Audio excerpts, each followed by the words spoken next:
How does a mogul who once seemed untouchable walk out of a New York federal courthouse half free, half convicted, and now branded a felon?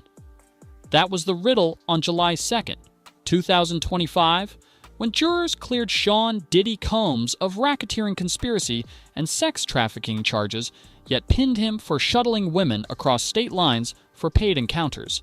Two Mann Act counts that can still land him behind bars.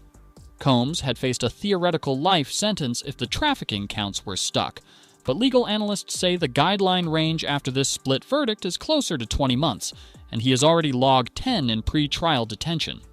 Numbers alone, though, can't capture the cultural whiplash. To understand how hip-hop's consummate dealmaker crashed from Forbes covers to a felon's docket, we need to rewind 3 decades and follow a trail of luxury jets, freak-off parties, and one firebombed Porsche that jurors still talk about in the hallways.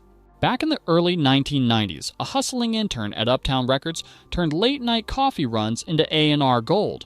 Within 4 years, he launched Bad Boy Records, minted multi-platinum acts like the Notorious B.I.G., and parlayed that momentum into vodka, fashion, and media empires worth more than $800 million by 2020. The message was simple: limitless. Limitless appetites, however, brew limitless rumors. Industry whispers of VIP orgies, airtight NDAs, and black bag hush payments floated for years, until a single lawsuit ripped them into daylight.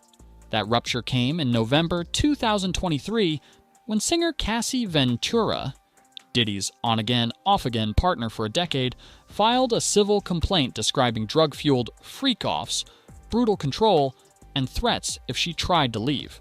She settled for $20 million within 24 hours, but the fuse was lit. The public's first visual jolt arrived months later when CNN aired hallway footage of Combs assaulting Cassie in 2016. The clip shredded years of PR polish in 40 seconds and sparked corporate panic. In the 6 months that followed, more than 30 civil suits piled up.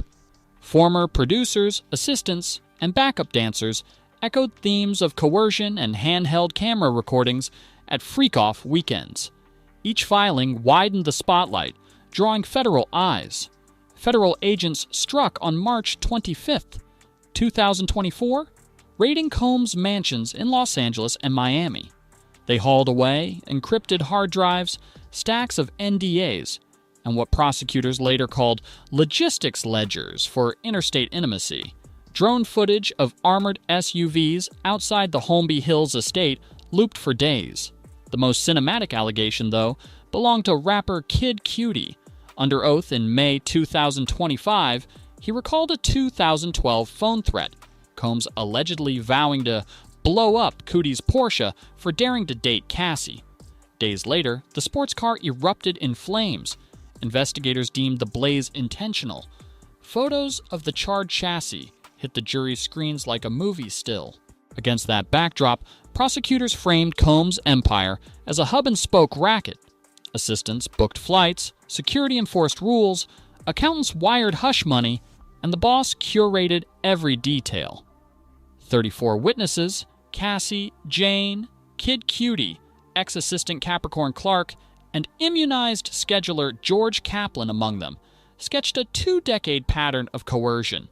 The defense hammered a simpler refrain: consenting adults sensationalized stories.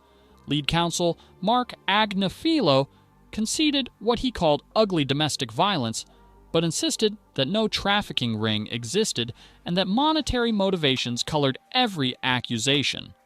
71 hours of deliberation produced a verdict that split the difference: exoneration on the headline charges, conviction on the travel counts. Combs clenched a fist in relief while survivors wept, and the hashtag #FreakOffIsNotRyko trended within minutes. Fallout was swift. Combs had quietly divested his majority stake in Revolt TV a year earlier, but June 2024 made it official. Staffers became the largest shareholders as their founder stepped away. Howard University's Board of Trustees then voted to return his $1 million gift and strip the honorary doctorate he'd worn like a crown since 2014, declaring him no longer worthy of the school's highest honor. New York City, meanwhile, began the bureaucratic grind to retract the ceremonial key to the city it had presented only 18 months earlier. A public relations headache Mayor Eric Adams openly acknowledged on local news. Corporate partners vanished. Sean John Apparel disappeared from Macy's racks. A Hulu docuseries was shelved, and spirits giant Diageo froze a tequila venture.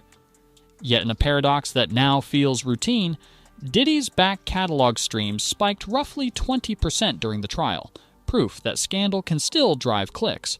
Bad Boy Records technically survives, its royalties still trickling, and private equity firms eye his song catalog. But every deal now carries the asterisk of a federal felony. Looking forward, Judge Aaron Subramanian will sentence Combs later this year. Appeals will surely follow, alongside more than 50 civil suits still queued on court dockets. Each could unearth new footage, new emails, new nightmares. So how will history remember Sean Combs, a visionary who reshaped hip-hop and black entrepreneurship, or a cautionary tale of unchecked power meeting its reckoning? The jury has spoken, yet the final verdict belongs to time, and to every listener who presses play, wondering what lurked behind the platinum gloss.